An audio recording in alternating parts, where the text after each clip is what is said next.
যার কয়েকদিন পর রোজার মাস আসছে,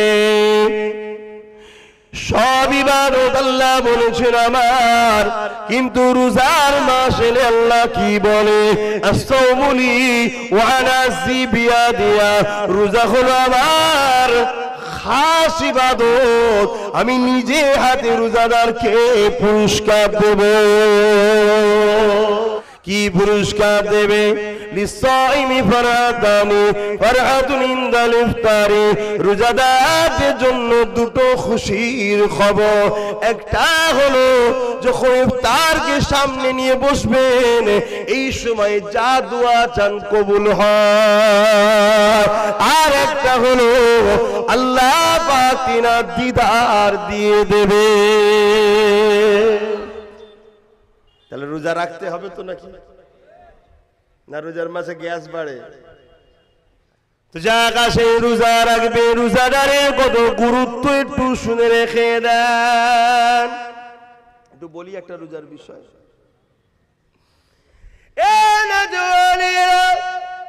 আমারা বলেরা রোজা মাসে রোজা রাখবেন। রোজা আল্লাহ পাকের খাস ইবাদত।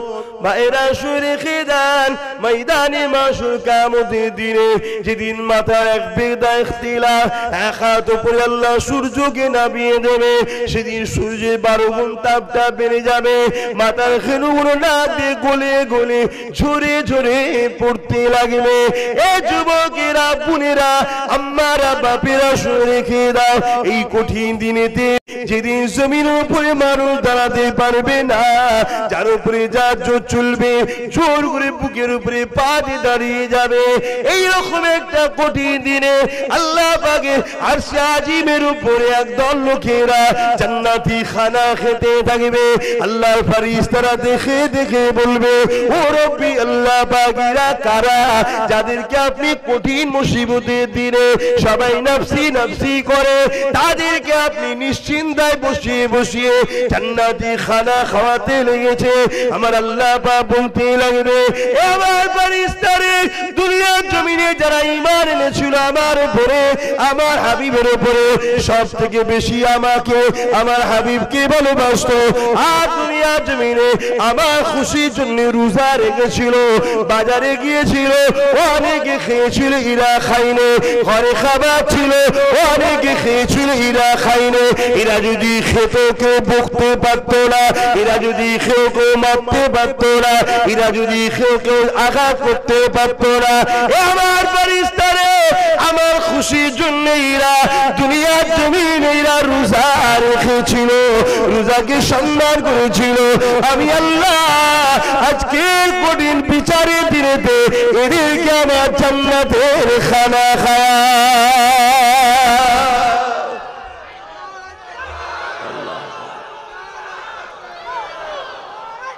আল্লাহু আকবার।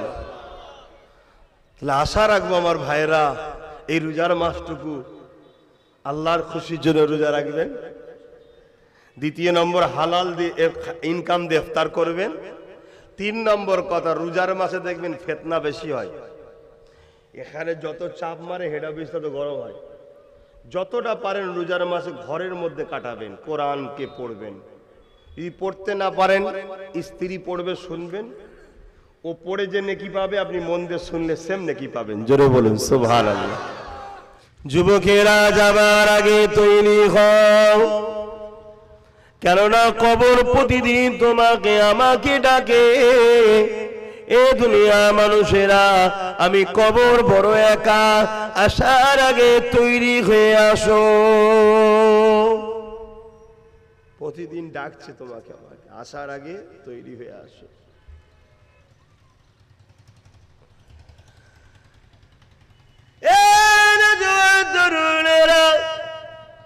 কবর এমন একটা জায়গা যেটা একা থাকার ক্ষণ। এত ভালোবাসা দরদের মানুষ কেউ কোনোদিন কবরে একদিন থাকবে না। একদিন তো দূরের কথা, 1 ঘন্টার জন্য তোমার সাথে কবরের জমিনে কেউ যাবে না। তোমাকে একা যেতে হবে, তে কবর দইনি বলে এ আল্লাহ পাকে বান্দা বান্দি রে দুনিয়ার জমিনে দাবিয়ে দাবিয়ে বেড়াও, তোমার মালিকের কথা তুমি ভুলে যাও। যিনি তোমায় সৃষ্টি করেছে তার নাফরমানি করে, তিনি তোমাকে হেফাজত করেছে তার নাফরমানি করো।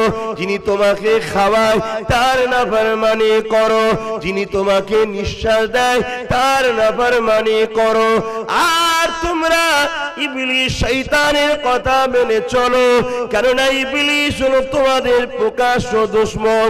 ইবলিস চায় আল্লাহ দাস দাসী গুলো আল্লাহ পাকের বিরোধী রাস্তাতে যাক। এই জন্য ইবলিস আমাদের ঘরে জাহান্নামের দিকে নিয়ে যেতে চায়, কেননা বাপ আদমকে সৃষ্টি করার পরে আল্লাহ বলেছিল তাজিমি সিজদা করো, ইবলিস সিজদা করেনি বলে আল্লাহ তাকে কাফের বলে বার করে দিয়েছে। সেই থেকে ইবলিসের রাগ, আদমের সন্তানগুলোকে আমি জাহান্নামী বানিয়ে দেব। আমাদের আব্বা আদি আব্বা জানেন তো নাকি? আমাদের প্রথম বাপের নাম কি? আদম আলাইহিস সালাম। হিন্দুদের প্রথম বাপ, সবার প্রথম বাপ আর প্রথম মা, বাপ আদম মা হাওয়া। কথা বুঝে আসছে? সেই থেকে পৃথিবীর মানুষ তৈরি। তো ইবলিস শয়তানকে আমার আল্লাহ বলেছিল মানুষ হচ্ছে শ্রেষ্ঠ, ইবলিস ছিল জিন, জিন জাতি। এই অজে অসুবিধা হচ্ছে না তো? শুনছো তো? ইবলিস হলো জিন জাতি। ওমা খালাকতুল জিন্না ওয়াল ইনসা, জিন আল্লাহর কোরআন বলছে, মানতে হবে।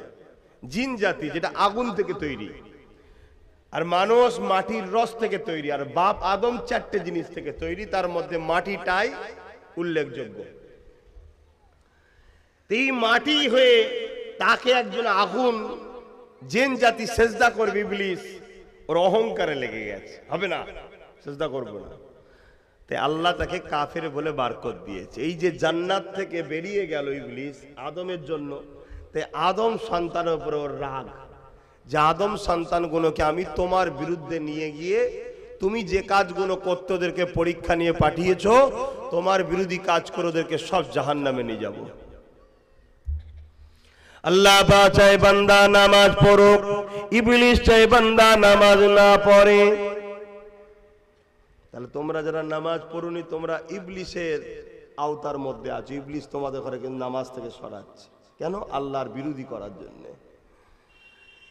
এই যুবকেরা, তরুণেরা, আল্লাহ চার বান্দা তোরা আমার জন্য রোজা রাখবি, হজ করবি, যাকাত দিবি, দান খায়রাত করবি, নারীরা পর্দায় থাকবে, হালাল খাবি, গান বাজনা জিনাত পাবিচারি জিওয়া থেকে, সুদ থেকে, ঘুষ থেকে দূরে থাকবি।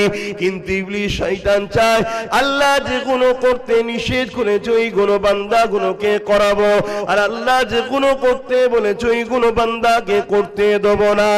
এ হলে বান্দা আল্লাহ বিরোধী হয়ে যাবে, ওই বান্দা আদম সন্তানগুলোকে জাহান্নামে দিয়ে দেবে। এ যুবকেরা, তরুণীরা, বাপেরা, কিন্তু আমার আল্লাহ এতই দয়ালু, ইবলিসের পাল্লায় পড়ে পড়ে আমরা দুনিয়ার জমিনে যদি পার পার পরিমাণ গুনাহ করে ফেলি, আমার আল্লাহ তরফিও তোমাকে আমাকে ডেকে ডেকে ডেকে ডেকে বেড়ায়, খুঁজে খুঁজে খুঁজে খুঁজে আমার আল্লাহ পাক তোমাকে আমাকে ফেরেশতাদের দিয়ে খুঁজে খুঁজে নিয়ে আসে। এ যুবকেরা, তরুণেরা, যখন কোন বান্দা গুনাহ করে, অন্যায় করে, আমার আল্লাহ ওই বান্দাকে ডেকে ডেকে বলে, ওরে আমার বান্দারে, একমাত্র মালিক হলাম আমি আল্লাহ, আমি তোকে দুটো পা দিলাম, ওই পা দিয়ে তোকে গান শুনতে যাবার জন্য দিইনি। বান্দা, আমি যদি তোকে খোরা বানাতাম কেউ তোকে নিয়ে যেত না। এ বান্দারে, পা দিয়েছি, পা দিয়ে তুই আমার রাস্তায় যাবি, হালাল ইনকাম করবি, ওই পা দিয়ে গরিব বিমাদের দেখতে যাবি। বান্দারে, আমার দিয়া নিয়ামত নিয়ে আমার রাস্তা বিরুদ্ধে চলতে লেগেছে। এইভাবে বান্দা বান্দি যখন পাপ করতে থাকে, আল্লাহ পাক ওই সময় বান্দা বান্দি দিওয়াকে ডাকতে থাকে, আয় ফিরে আয় ফিরে আয়। বান্দা বান্দি আসে না, মসজিদে আযান দিয়ে দেয়, বান্দা বান্দি ক্লাবে আড্ডা দেয়, বিভিন্ন জায়গায় আড্ডা দেয়, গান বাজনার মধ্যে লিপ্ত থাকে, ইবলিসের ধোঁকায় পড়ে থাকে। আমার আল্লাহ ডেকে ডেকে বলে, ওরে আমার বান্দারে, ইবলিসের ধোঁকায় পড়ে নামাজটা কাজা করে ফেললে, এত অন্যায় করার পরও যদি কোনো বান্দা বান্দি আল্লাহ দরবারে ফিরে এসে মাথা নত করে দিয়ে বলে, আল্লাহ ভুল করে ফেলেছি, ক্ষমা করে দেন, আমার আল্লাহ পাক জানিয়ে দেন, ওর চোখ দিয়ে যদি মাছির মাথাতে ক্ষুদ্র পানি বেরোয়, আমি আল্লাহ ওই বান্দা বান্দি জীবনের গুনাহকে মাফ করে দিই।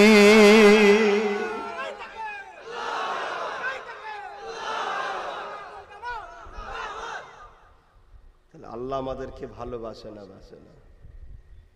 বলুন না গো। আপনি বাজার থেকে একটা চাকর নিয়ে আসলেন বা কোনো লোককে নিয়ে আসলেন যে আপনার বাড়িতে পাহারা দেবেন, তাকে মাসে 10,000 মাইনে দেবেন। এখন দেখা যাচ্ছে আপনি যাকে কাজে লাগিয়েছেন তাকে আপনি সৃষ্টি তো করেন না, মাইনে দিয়ে কাজে লাগিয়েছেন, সে আপনার বাড়িতে পাহারা তো দূরে দেওয়া, তার লোকের বাড়ি চোর দোকানে এসে বলে অমুক সময় ও ঘুমোই, অমুক সময় ঘরে থাকে না, চুরি করবি, সব আপনার বিরুদ্ধে করে। আপনি তাকে রাখবেন, মেরে বার করে দেবেন, তাই তো নাকি? কিন্তু আমার আল্লাহ কত দয়ালু দেখুন। আপনারা আল্লাহ দিয়া হাত নিয়ে আল্লাহর বিরুদ্ধে কাজ করেন, আল্লাহ দিয়া পা দিয়ে আল্লাহর বিরুদ্ধে কাজ করেন, আল্লাহ দিয়া জবানে আল্লাহর বিরুদ্ধে কথা বলেন, তথাপি আমার আল্লাহ আপনাদের ঘরে ভালোবাসে। যে বান্দা আয়, পৃথিবীর বাদশারা আসামি খোঁজে, খুব ভালো করে শুনবেন, পৃথিবীর রাজা মহারাজারা আসামি খোঁজে শাস্তি দেবে বলে, আর আমার আল্লাহ আসামিদের ডাকে গুনাহ মাফ করবে বলে। জোরে বলুন সুবহানাল্লাহ। কিন্তু এরপরেও যদি আমাদের ঘরের ছেলেরা পরিবর্তন না হয়, আমার আল্লাহর কোনো ক্ষতি হবে? হ্যাঁ, আমাদের সবাইকে যদি আল্লাহ পাক ধরে জাহান্নামে ভরে দেয়, আল্লাহর কিছু লস আছে? এরপরেও যদি আমরা না ভাবি যে আমাদেরকে আল্লাহ কেন বানালো, তার কাজ করার জন্য, তাকে অখুশি করার জন্য নয়, যেটা অপছন্দ করে সেটা করার জন্য নয়। স্বাভাবিক আমরা নিজের স্ত্রীর খুশির জন্য স্ত্রী যেটা অপছন্দ করে সেটা আমরা করতে চাই না।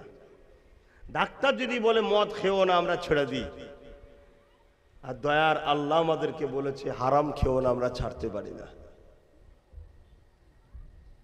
আমার আলোচনায় অসুবিধা হচ্ছে, তাহলে বলো, ঘটনা বলে দিয়ে চলে যায়। আরে ভাইরা, চেষ্টা একটা, যদি বারবার শুনে পরিবর্তন হয়ে যাও, কিছুটা যদি পরিবর্তন হতে পারো, কেননা বান্দা তুমি যদি চেষ্টা করো, আমার আল্লাহ পাক অবশ্যই তোমাকে পরিবর্তন করে দেবে।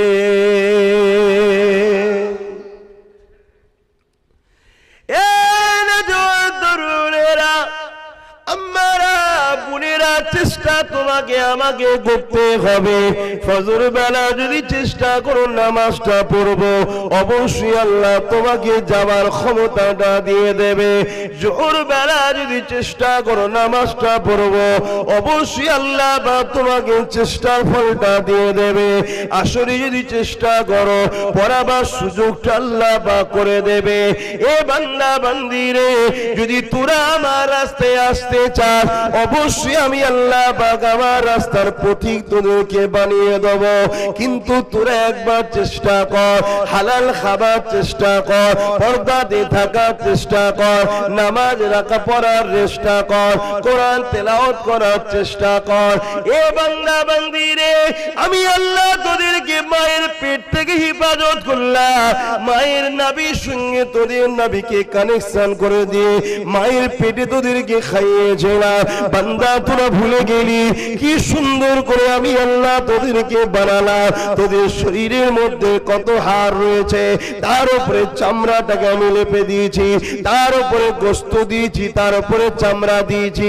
বান্দারে কি সুন্দর করে তোদেরকে নাক দিয়েছি, চোখ দিয়েছি, দাঁত দিয়েছি। দুনিয়ায় যখন তোরা আসলি কিছুদিন যাওয়ার পরে তোদের ছোট ছোট দাঁত বাইর হতে লাগলো। তোদের বাপ মা কত খুশি হয়েছিল, মসজিদে মিষ্টি দিয়েছিল। ওই দাঁতটা যে দ্রুত বাড়তে লেগেছিল, যে গতিতে বাড়তে লেগেছিল, আর যদি আমি রুখে না দিতাম তাহলে জমিনে তোদের দাঁত থেকে যেত। কিন্তু তোদেরকে দেখতে খারাপ লাগতো। আমি আল্লাহতে অত বড় বড় দিই না, যেটা তোদের জন্য সুন্দর আমি আল্লাহ তোদেরকে নিখুঁত করে বানালাম। তোদেরকে দুটো কান দিলাম, ওই কানে তোরা আমার কোরআন শুনবি, আলেমদের কথা শুনবি, ওয়াজ নসিহত শুনবি, ভালো কথা শুনবি। এ বান্দারে কি কারণে তুই আমার দিয়া কানে অকমেন দিয়া আমার ইসলামের দুশ্মন যারা ওই গান তোরা শুনে বেড়াস বান্দা, ওটা তো আমি পছন্দ করি না। তোদের কি একবারও মনে হয় না আমি আল্লাহ তো পারি তোর কানের পর্দাটাকে ফাটিয়ে দে জীবনের মতো বদি কালা করে দিতে। বান্দারে জমিন আমার তোদেরকে ফিরিতে দিয়ে দিলাম, আসমান আমার তোদেরকে ফিরিতে দিয়ে দিলাম। এ বান্দা তোদেরও গ্রামে এমন অনেক লোক আছে তোদের মতো সুন্দর মুখ রয়েছে, দাঁত রয়েছে, জবান রয়েছে, কিন্তু কথা বলতে পারে না। আমি মালিক তোকে কথা বলতে দিয়েছি, ওই জবানে নোংরা কথা বলবি না, ওই জবানে কাউকে আঘাত দেওয়া কথা বলবি না, ওই জবানে এমন ভাষা উচ্চারণ করবি না যে কথাটা আমার সঙ্গে শিরক হয়ে যাবে, এমন কথা বলবি না। বান্দার ওই জবানে এমন স্লোগান দিবি না যে স্লোগানটা আমি আল্লাহ পছন্দ করি না। ওই জবানে তো তুই বেশি বেশি করে আমি তোর আল্লাহ, আমাকে আল্লাহ বলে ডাকবি।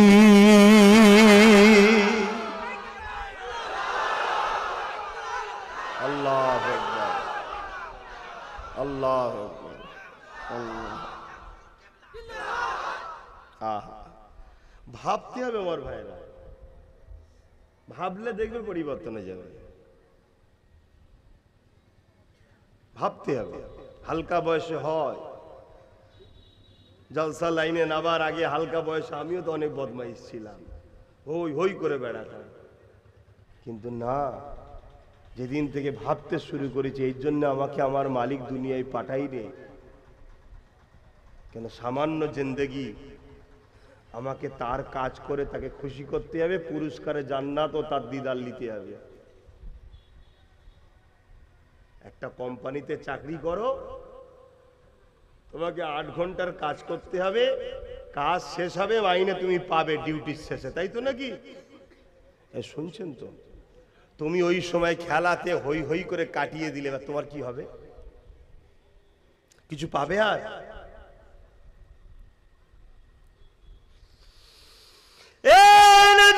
তরুণীরা বাবেরা মুলি সাহেবদের বানানো কথা নয়, আল্লাহ পাকের কোরআন বলে দিয়ে যাচ্ছে, সুম্মা নুফিকা উখরা ফাইযা হুম কিয়ামুন ইয়ানজিরুন। মৃত্যু সবার হয়ে যাবে, আবার সিংহাতে ফু দিয়া হবে। যেমন জমিনের নাগল দিলে মানুষ আলু ওঠে, ওইভাবে জমিন থেকে মানুষ উঠতে লাগবে। ওই দিনটা হবে বিচারের দিন। কত কঠিন হবে যুবক শোনো, আমার বোনেরা শোনো, আমার ভাইয়েরা শোনো, আমার আপনজনরা শোনো। ভালোবাসি তাই বুঝায় এই দুনিয়া রং তামাশাই নেচে যেও না গো। আমার ছোট হুজুর পীর কেবলা বলতেন, বাবারা গিলটির চমকে সোনা ভুলে গেলে, এই দুনিয়ার চমক এটা হলো গিলটি, এই দুনিয়ার গান বাজনা ফাংশন এটা হলো গিলটি, এই দুনিয়ার আনন্দ খুশি এটা হলো গিলটি। এই গিলটির চমকে সোনা ভুলে গেলে জান্নাতের আরাম আয়েশটা হলো সোনা। এই জন্য বোঝাতে চাইছি জান্নাতি দিগকে যে হুর দেওয়া হবে ওই হুর যদি দুনিয়ার জমিনে একটা ছেড়ে দেওয়া হয় পৃথিবীর জমিনে মানুষেরা তাকে ধরার জন্য খাওয়া দাওয়া ঘুম সব ছেড়ে দিয়ে ছেলে মেয়ে বুড়ো বুড়ি বাচ্চা সবাই তার পিছনে ছুটতে লাগবে। আল্লাহ পাকের এত সুন্দর সৃষ্টি সেই 70টা করে হুর প্রতিটা জান্নাতীদের সেবার জন্য আল্লাহ পাক দান করবে। একটু তো ত্যাগ স্বীকার করতে হবে। কোম্পানি এসে বলল এই কাজগুলো এবারে করে দে, মাসের শেষে তোকে আমি 30,000 টাকা মাইনে দেবো। তা আপনাকে তো 30 দিন একটু কষ্ট করতে হবে, তারপরে তো 30,000 যখন পাবেন গুনবেন, কি ভাল লাগবে তখন? আমি দুনিয়ার সাথে একটু টালি করছি, চলে না, আপনারা আম মানুষ তাই বোঝাচ্ছি, তবে তো আখিরাতের মজাটা পাবে। এটাই তো পরীক্ষা, এটাই তো পরীক্ষার জায়গা। যে একদিকে তোমাকে আমার আল্লাহ রোকে নে, এখনই যদি কেউ যে সাইডে সিগারেট খায় আমি কি রুখতে পারবো? না, আমার আল্লাহ রুখছে, কিন্তু জানিয়ে দিয়েছে এটা চলবে না। কথা বুঝে আসছে? ঠিক তেমনি যদি কেউ বাড়ি গিয়ে সুদের টাকা খায় আমি কি রুখতে পারবো? কিন্তু সুদ খাওয়া হলো আল্লাহর সঙ্গে যুদ্ধ ঘোষণা করার পাপ। কত খারাপ। আর আজকে আমার ঘরের ছেলেরা 100-র মধ্যে 90টা বাড়ি কি 95টা বাড়িতে সুদ ঢুকে যাচ্ছে। ঢুকছে না ঢুকে নে বলুন, আমরা ভয় করি। সুদের টাকালে বাড়ি করলেন, সুদের টাকালে গাড়ি করলেন, সুদের টাকালে ব্যবসা করলেন, কোটি কোটি টাকার সম্পদ তৈরি করলেন, কিন্তু আপনি যখন মারা যাবেন ওই তো সাদা কাফনের কাপড় দিয়ে ওই তো মাটির নিচে আপনাকে শুইয়ে দেওয়া হবে। ওই কবর আপনাকে বারবার ডেকে ডেকে বলে, ওরে আল্লাহর বান্দা বান্দিরে, লোক তোকে জাহান্নামে নিয়ে যাচ্ছে। শুনে রেখে দে, ওই কবরের জমিন বলতে লেগেছে আমি কবর হলাম একা থাকার জায়গা, আসার আগে তৈরি হয়ে যাও। আমি কবর হলাম পোকামাকড়ের জায়গা, আসার আগে তৈরি হয়ে আসো। আমি কবর হলাম মাটির ঘর, আসার আগে তৈরি হয়ে আসো। আমি কবর হলাম এমন এক জায়গা যেখানে কেউ থাকবে না তোমার সাথে, আসার আগে তৈরি হয়ে আসো। অন্ধকার ঘর। এ যুবকেরা তরুণেরা তাই বলে দিয়ে যায় কবরে যাবার আগে আল্লাহকে ভয় করে যা ভুল করেছে আজকে আসরের নামাজ পড়ে নিয়ে মাথা নত করে চোখের পানি ফেলে দিয়ে কাঁদো, আল্লাহ অন্যায় হয়ে গেছে, ভুল হয়ে গেছে, ক্ষমা করে দিন আল্লাহ। গানা শুনবো না, যাত্রায় যাবো না, ফাংশনে যাবো না, গুনার কাজ করবো না, খেল তামাশার মধ্যে জড়িয়ে থাকবো না, কোন জালিম সন্ত্রাসদেরকে সাপোর্ট করবো না, কোন ইসলাম বিরোধীদেরকে সাপোর্টও করবো না, কোন সন্ত্রাসদের ঝান্ডা ধরে ঘুরে বেড়াবো না, যারা গরিবদেরকে লোটে তাদেরকে কখনো ভোটও দেবো না, তাদেরকে সাপোর্টও করবো না, তাদের পক্ষে বিপক্ষে কোন জায়গাতে আমরা কখনো সাপোর্ট করবো না। এই জায়গাতে আমরা ন্যায়ের পক্ষে সত্যের পক্ষে থাকবো।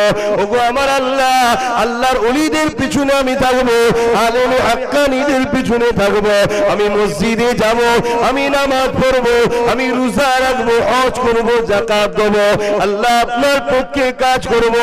এই প্রতিজ্ঞাবদ্ধ না আগামী দিনটা আমার আপনার জন্য বড় অন্ধকার কবরে জবাবটা দিতে হবে।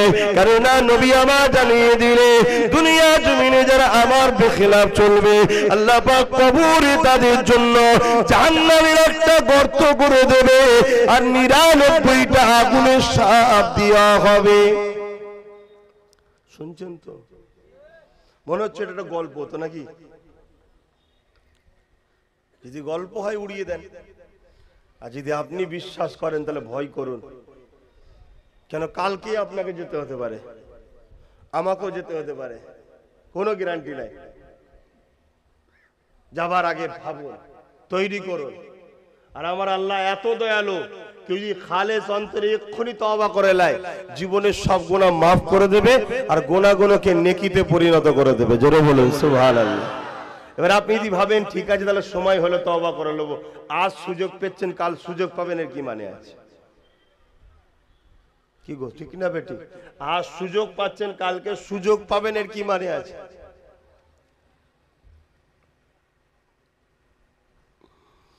বাবেরা, নজওয়ান তরুণেরা, এই যার কয়েকদিন পর রোজার মাস আসছে,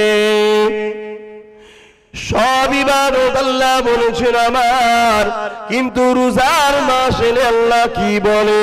আস-সাওমুলি ওয়া আনাজি বিয়াদিয়া, রোজা হলো আমার খাস ইবাদত, আমি নিজে হাতে রোজাদারকে পুরস্কার দেব।